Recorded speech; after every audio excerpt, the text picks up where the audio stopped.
Bonjour les amis, bienvenue de retour sur Histoire Reddit. Alors imaginez, vous avez été un bon conjoint, un bon parent, vous avez économisé de l'argent pendant des années pour l'avenir de votre enfant, et puis un soir, au cours d'un simple dîner, une conversation innocente sur l'université, et tout votre monde s'effondre silencieusement.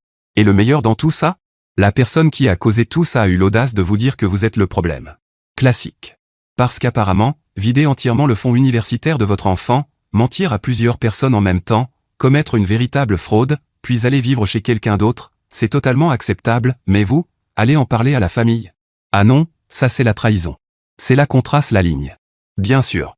Logique parfaite. Et croyez-moi, ça devient encore plus fou après. Il y a des procès, des tests ADN, des ordonnances d'éloignement, je n'invente rien. Alors prenez quelque chose à boire, installez-vous confortablement, parce que cette histoire est exactement le genre de chaos dont vous ne saviez pas que vous aviez besoin aujourd'hui. Allons-y. Mon mari a pris le fonds universitaire de ma fille pour donner de l'argent à la fille de sa meilleure amie, mais je divorce de lui et sa mère le poursuit pour fraude. Mon mari, 43 ans, et moi, 42 ans, vivons dans une belle maison en banlieue avec notre fille, qui vient d'avoir 16 ans. Nous avons une vie confortable selon la plupart des standards, donc je ne peux pas vraiment me plaindre. La maison dans laquelle nous vivons appartient à ma belle-mère, qui a 63 ans. Elle a acheté cette propriété il y a des décennies et nous laisse y vivre depuis notre mariage. Mon mari a une amie d'enfance nommée Marilyn, qui a le même âge que lui. Ils ont grandi dans le même quartier et étaient inséparables quand ils étaient enfants. Marilyn a une fille nommée Solène, qui a 20 ans. Le mari de Marilyn est décédé il y a environ 7 ans d'une crise cardiaque soudaine. Il n'avait que 40 ans lorsqu'il est mort. Après sa mort, mon mari a commencé à passer de plus en plus de temps avec Marilyn et Solène. Il disait vouloir les aider à traverser leur deuil. Au début, j'ai compris, parce que perdre quelqu'un d'aussi jeune est terrible, mais au fil des années, les choses ont commencé à devenir étranges. Mon mari annulait des plans avec ma fille pour aller aider Marilyn avec quelque chose. Il a manqué le récital de piano de ma fille et des événements scolaires parce que Marilyn avait besoin qu'il répare quelque chose chez elle ou qu'il emmène Solène quelque part. Quand je lui en parlais, il devenait immédiatement sur la défensive et disait que j'étais insensible envers une veuve et une jeune fille sans père. Il utilisait cette tactique pour me faire culpabiliser afin que je ne le questionne pas. Le mois dernier, ma fille est rentrée à la maison avec son bulletin scolaire. Elle avait encore d'excellentes notes. Elle est une excellente élève depuis l'école primaire et ne nous a jamais causé de problème. Elle s'est assise à la table de la cuisine et a commencé à parler des candidatures pour l'université. Elle disait vouloir postuler dans de bonnes universités mais savait qu'elles étaient coûteuses. Elle voulait savoir si nous avions économisé quelque chose pour elle afin qu'elle puisse se préparer et commencer à faire des plans. Mon mari est resté complètement silencieux. Il regardait simplement son assiette sans rien dire. Ma fille a continué à parler et a dit qu'elle savait que nos revenus étaient trop élevés pour qu'elle puisse recevoir une aide financière, donc elle comptait sur ce que nous avions économisé. Je suis intervenu et je lui ai dit de ne pas s'inquiéter, que nous avions économisé dans un fonds et que nous pourrions couvrir les coûts de ses études. Mon mari n'a toujours rien dit. Il s'est levé de la table et est allé dans la salle de bain. Ma fille semblait très heureuse. Elle m'a serré dans ses bras et est montée dans sa chambre. J'ai attendu que mon mari revienne. Quand il est finalement revenu, je lui ai demandé ce qui n'allait pas. Il a dit qu'il était fatigué, mais ce n'était clairement pas ça. Je lui ai dit que notre fille méritait de savoir si nous pouvions l'aider pour ses études ou non. Il s'est rassis et a posé ses mains sur sa tête. Puis il m'a dit qu'il n'y avait pas d'argent, pas un seul dollar. Je lui ai répondu que je n'étais pas d'humeur à entendre des blagues. Il m'a regardé et m'a dit que le fonds universitaire était vide. Il avait tout donné à Solène pour les dépenses de son entreprise. Elle voulait ouvrir je ne sais quoi et avait besoin de capital de départ. Mon mari transférait de l'argent sur le compte de Marilyn depuis des mois pour aider Solène à lancer son projet. Je lui ai crié « Tu as fait quoi ? Quoi ?» Puis je lui ai demandé combien d'argent il leur avait donné. Il a répondu que c'était environ 60 000 $. C'était tout ce que nous avions économisé pour ma fille depuis sa naissance, plus 20 000 $ qu'il avait retiré d'un fonds fiduciaire créé par ma belle-mère. 80 000 $. Disparu. Je lui ai demandé de me montrer immédiatement les relevés bancaires. Il a essayé de discuter, mais quand j'ai mentionné que je ferais mes valises et partirais s'il ne me prouvait pas la vérité, il est monté à l'étage et est revenu avec son ordinateur portable. Il a ouvert les mouvements bancaires et j'ai tout vu. Des virements vers Marilyn chaque mois pendant les 2 dernières années, 1000 $ à chaque fois. Pas seulement, quelques mois, comme il l'avait dit au début. Il lui envoyait de l'argent pour le loyer, la nourriture, les paiements de voiture et tout ce dont elle avait besoin. Je lui ai demandé de me donner une explication logique pour avoir fait ça, et que ce ne soit surtout pas ce que je pensais. Sa réponse a été qu'il n'y avait rien de bizarre, que Marilyn avait beaucoup souffert depuis la mort de son mari et que Solène méritait une chance dans la vie même si elle n'avait pas de père. Oui, mais c'était la chance de sa propre fille, l'argent que nous avions économisé pour elle. Sa réponse a été qu'il avait encore le temps de régler ça, mais que Marilyn et Solène en avaient besoin maintenant. Je n'ai pas dormi cette nuit-là, parce que ma tête tournait à toute vitesse avec toutes sortes de pensées. Le lendemain matin, j'ai dit la vérité à ma fille, parce que la veille je lui avais dit quelque chose qui s'est révélé faux. Elle m'a posé quelques questions, mais à part ça elle n'a pas beaucoup parlé et est restée dans sa chambre toute la journée. Quand mon mari est rentré du travail, elle ne lui a même pas parlé. Il a essayé de lui parler, mais elle lui a dit de rester loin d'elle, qu'elle ne voulait plus rien de lui. Il a essayé de s'expliquer, mais elle l'a interrompu et a dit qu'il avait déjà fait son choix. Puis elle est retournée dans sa chambre et a verrouillé la porte. Mon mari est resté devant sa porte pendant presque une heure à essayer de la convaincre d'ouvrir. Elle ne l'a jamais fait. Cette même semaine, je suis allé en voiture chez ma belle-mère. Elle vit à environ 30 minutes dans une maison plus petite qu'elle a achetée après la mort de son mari. Elle n'est pas du genre « mauvaise belle-mère », nous nous entendons bien, et je savais qu'elle voudrait savoir ce que son fils avait fait. Elle ne savait rien de cette histoire, mais moi non plus je ne savais pas certaines choses. Ce n'était pas la première fois que mon mari faisait quelque chose comme ça. Quand il avait 18 ans, il avait un fonds universitaire que son père avait mis en place pour lui. Son père avait économisé pendant des années pour que mon mari puisse aller dans une bonne université. Mais mon mari a dépensé tout cet argent pour acheter une voiture et louer un appartement pour une petite amie qu'il avait à l'époque. Il a menti à son père en disant qu'il avait besoin de l'argent pour les frais de scolarité et les livres. Son père l'a découvert plusieurs mois plus tard quand l'université a appelé pour demander pourquoi mon mari ne s'était jamais inscrit. Mon beau-père était dévasté. Il s'est senti tellement trahi qu'après cela il a créé un fonds fiduciaire pour mon mari avec des règles très strictes. Mon mari ne pouvait accéder à l'argent que pour des raisons spécifiques et devait fournir des preuves de l'utilisation. Quand le mari de ma belle-mère est mort il y a 10 ans, il lui a tout laissé, la maison où nous vivons, le fonds fiduciaire, tout. Ma belle-mère contrôle tout maintenant. Mon beau-père avait fait cela parce qu'il ne faisait pas confiance à mon mari pour gérer l'argent de manière responsable. Je lui ai demandé ce que mon mari lui avait dit lorsqu'il avait retiré de l'argent du fonds fiduciaire l'année dernière. Mon mari lui avait dit que c'était pour des dépenses liées à ma fille, des dépenses qui n'ont jamais existé. Ma belle-mère avait approuvé le retrait parce qu'elle croyait que c'était pour sa petite fille et parce qu'il lui avait montré de faux reçus. Mais maintenant elle connaissait la vérité, mon mari avait commis une fraude. Il avait menti sur la raison du retrait et utilisé l'argent pour quelqu'un d'autre, ce qui donne à ma belle-mère le droit de le poursuivre en justice. Je suis rentré chez moi et je me suis disputé avec mon mari à nouveau. Quand je lui ai dit ce que sa mère m'avait raconté, il a explosé. Il a dit que c'était une trahison de ma part d'être passé derrière son dos pour raconter nos problèmes à sa mère. Selon lui, nous aurions pu régler nos problèmes sans impliquer d'autres personnes. Cela semblait être une très belle chose à dire, sauf qu'il avait tout fait dans mon dos, dans le dos de ma fille et dans celui de sa mère. Il m'a dit que la maison était la sienne et que je ne pouvais pas lui dire quoi faire. Mauvaise idée, parce que je lui ai rappelé que la maison appartenait à ma belle-mère, pas à lui. Il est resté silencieux après ça. Je l'ai informé qu'il devait partir, car j'avais déjà parlé à ma belle-mère. Au début, il a refusé, disant qu'il n'allait nulle part. J'ai sorti mon téléphone et j'ai dit que j'allais appeler ma belle-mère tout de suite pour qu'elle vienne le lui dire elle-même. Il a attrapé sa veste et est parti.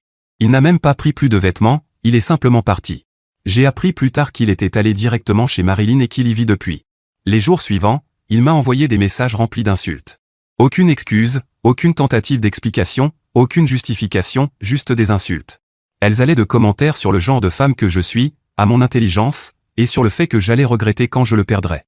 J'ai préféré ne répondre à aucun d'entre eux, car j'étais trop occupé à essayer d'aider ma fille à traverser cette situation.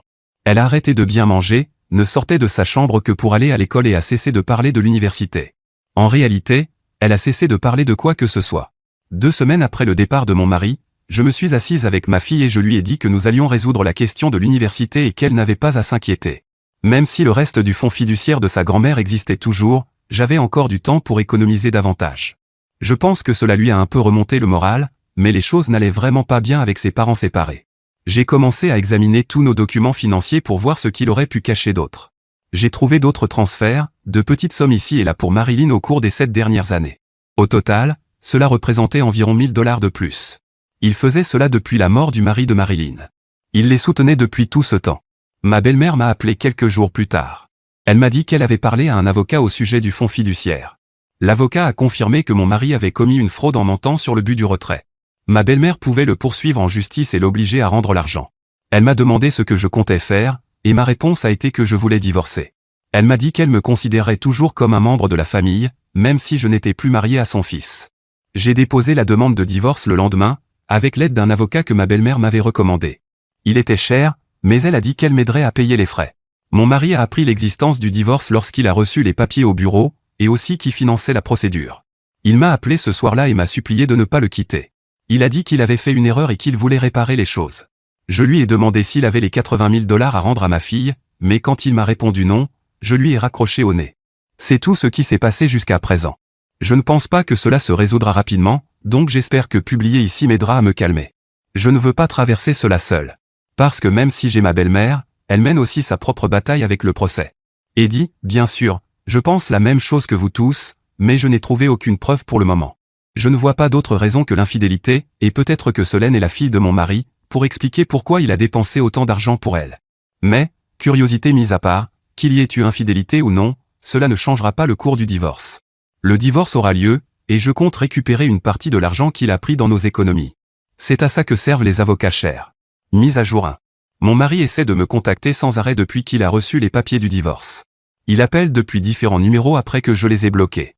Je lui ai demandé de me contacter uniquement par l'intermédiaire des avocats, mais il s'en moque. Il s'est même présenté chez ma belle-mère, où je vis actuellement, mais il est parti après que je lui ai dit que j'allais appeler la police. Il m'a répondu de le faire, que ses affaires étaient à l'intérieur et que cela prouverait qu'il vivait là aussi. Mais après que je lui ai dit que la police pourrait aussi parler à sa mère, il est parti. Je pense qu'il a peur d'elle, surtout après le procès. Quelques jours plus tard, un de ses amis est venu récupérer certaines de ses affaires, comme des vêtements. Je ne sais pas comment il a vécu tout ce temps, mais c'est tout ce que je peux vous dire. Ma belle-mère m'a appelé il y a 2 jours pour me dire que son avocat avait envoyé à mon mari une lettre de mise en demeure officielle. La lettre indiquait qu'il avait 30 jours pour rendre les 20 000 $ qu'il avait pris du fonds fiduciaire sous de faux prétextes, sinon ils iraient au tribunal. Et ce serait bien pire, car ma belle-mère déposerait une plainte pour fraude. Mon mari a appelé sa mère après avoir reçu la lettre. Il pleurait et la suppliait de ne pas le poursuivre. Il n'avait pas l'argent pour la rembourser non plus. Mais, tout comme moi, ma belle-mère s'en moquait. Ma fille va un peu mieux. Elle a recommencé à manger normalement. Elle ne parle toujours pas beaucoup, mais au moins elle sort de sa chambre plus souvent. Le week-end dernier, ma belle-mère l'a emmenée déjeuner puis faire du shopping. Elle lui a acheté un nouvel ordinateur portable pour l'école. Ma fille est rentrée avec l'ordinateur et, pour la première fois depuis des semaines, elle semblait un peu plus joyeuse. Elle est montée dans sa chambre et je l'ai entendue taper sur le clavier.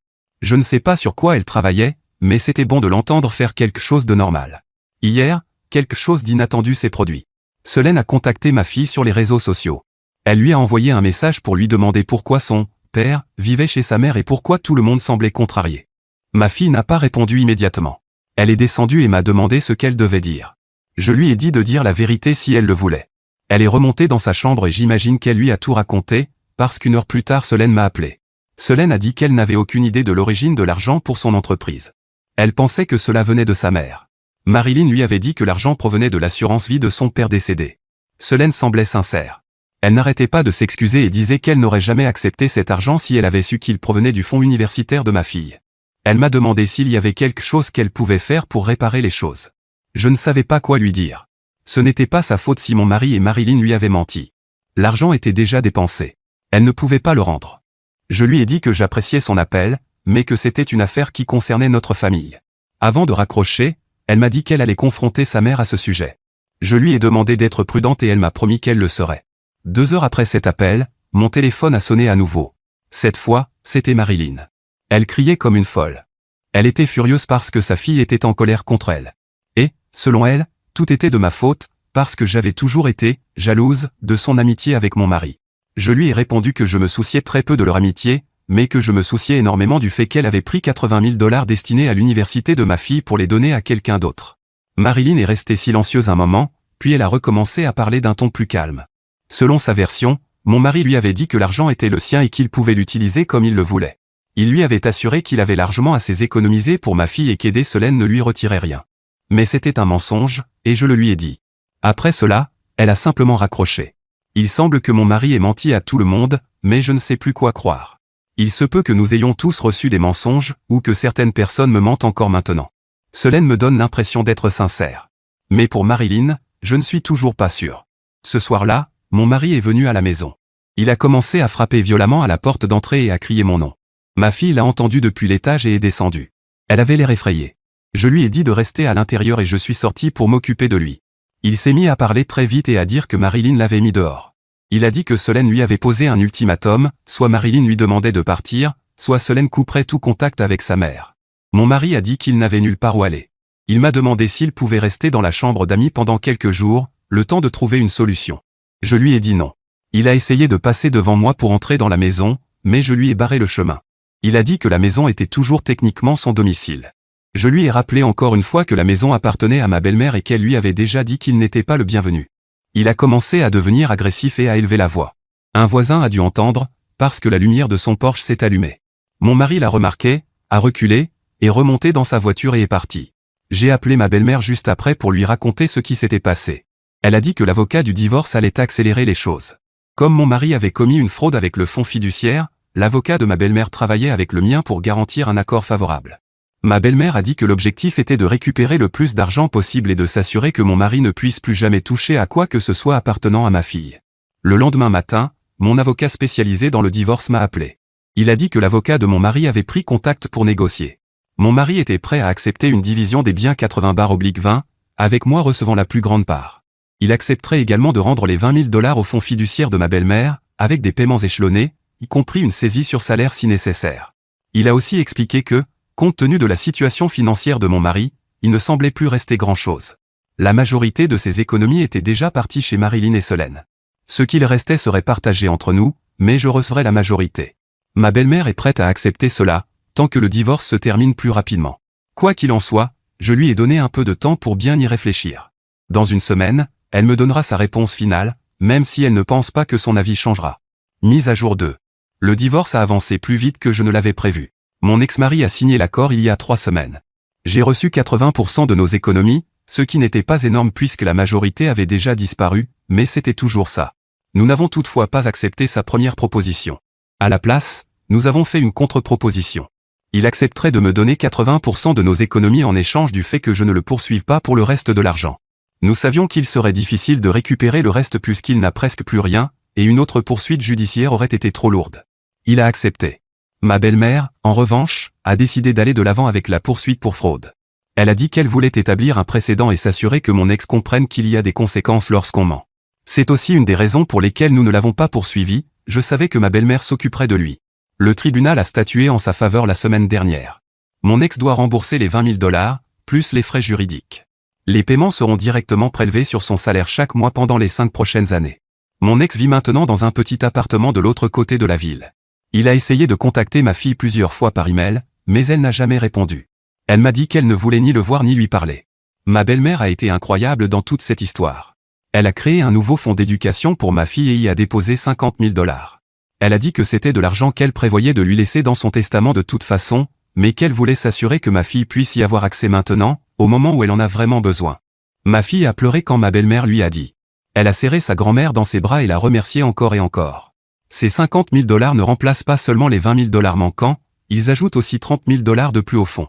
Avec cela, plus ce que j'ai obtenu dans le divorce et ce que je vais encore économiser jusqu'à son départ pour l'université, je pense que tout ira bien. Le mois dernier, quelque chose s'est produit que je n'attendais pas. Solène a repris contact. Cette fois, elle a demandé si elle pouvait rencontrer ma fille en personne. Ma fille m'a demandé mon avis. Je n'avais pas vraiment de réponse, mais je pensais que quelle que soit sa décision, ce serait la bonne. Elle a décidé de rencontrer Solène. Je l'ai conduite et j'ai attendu dans la voiture. Elles ont parlé pendant environ 1 heure. Quand ma fille est revenue dans la voiture, elle m'a dit que Solène avait proposé de rembourser l'argent de l'entreprise. Apparemment, Solène avait fermé l'entreprise parce qu'elle ne pouvait pas vivre en sachant d'où venait l'argent. Les affaires ne marchaient pas très bien, mais pour elle ce n'était pas une raison de ne pas faire ce qui est juste. Elle a trouvé un emploi dans un magasin et met de l'argent de côté à chaque salaire.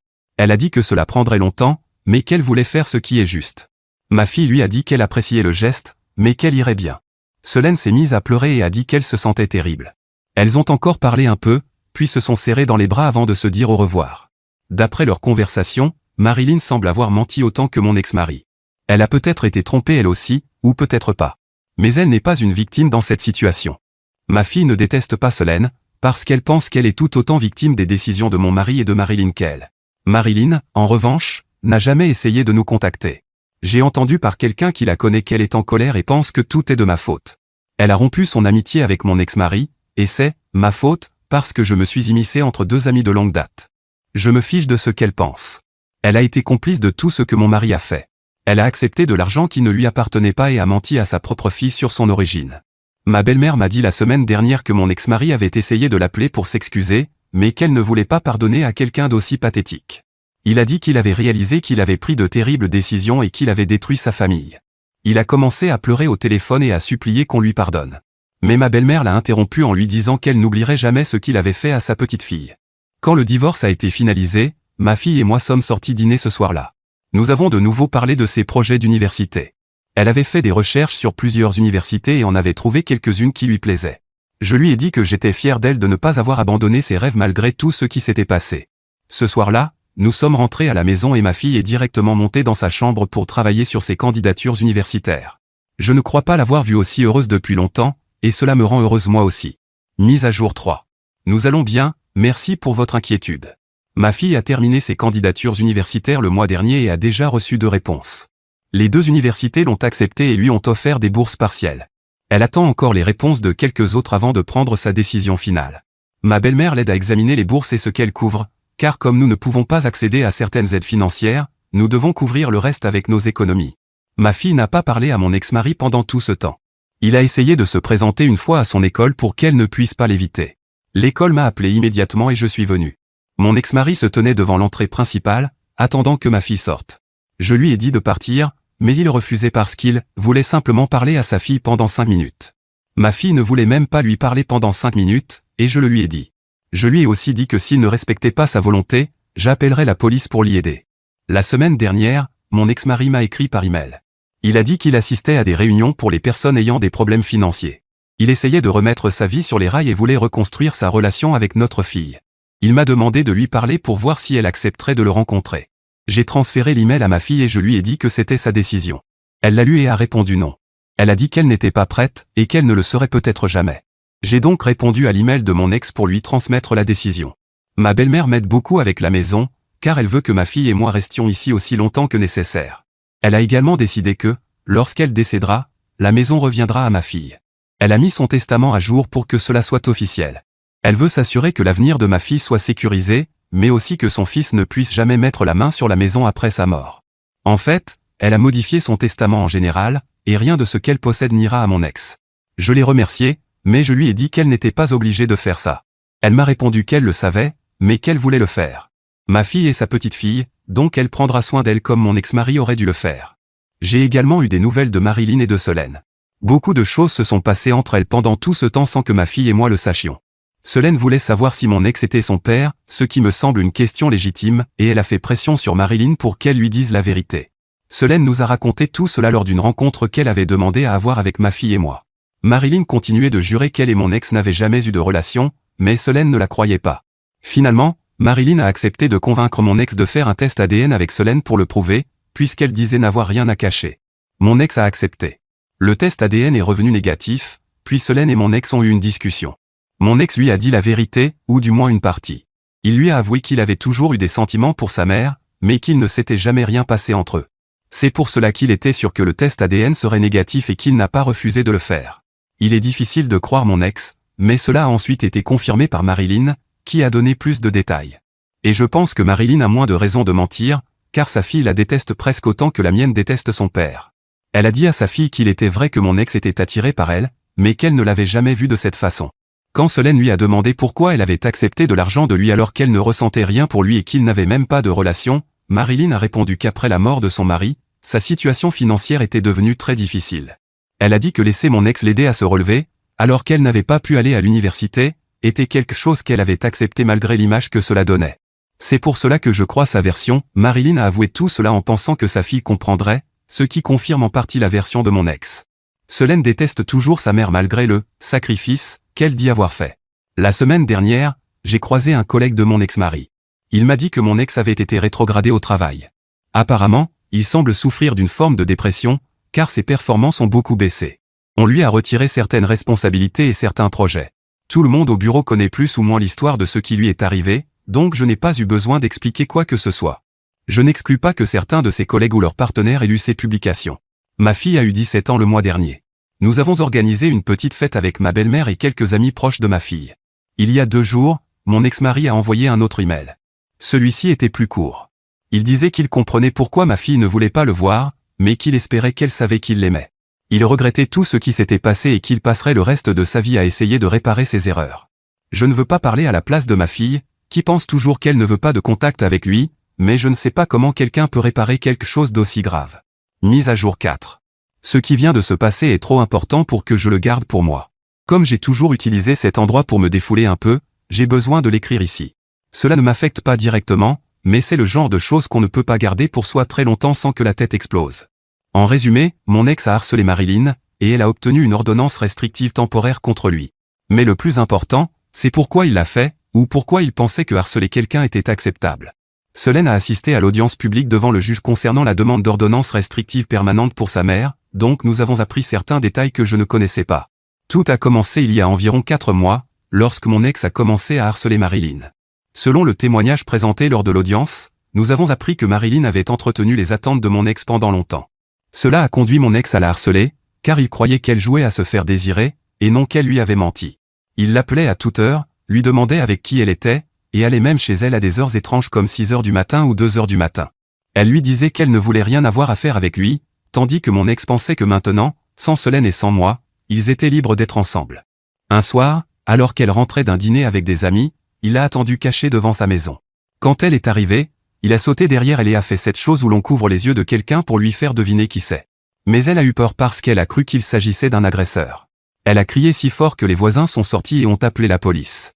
À la suite de cela, mon ex a été arrêté, et Marilyn a demandé une ordonnance restrictive.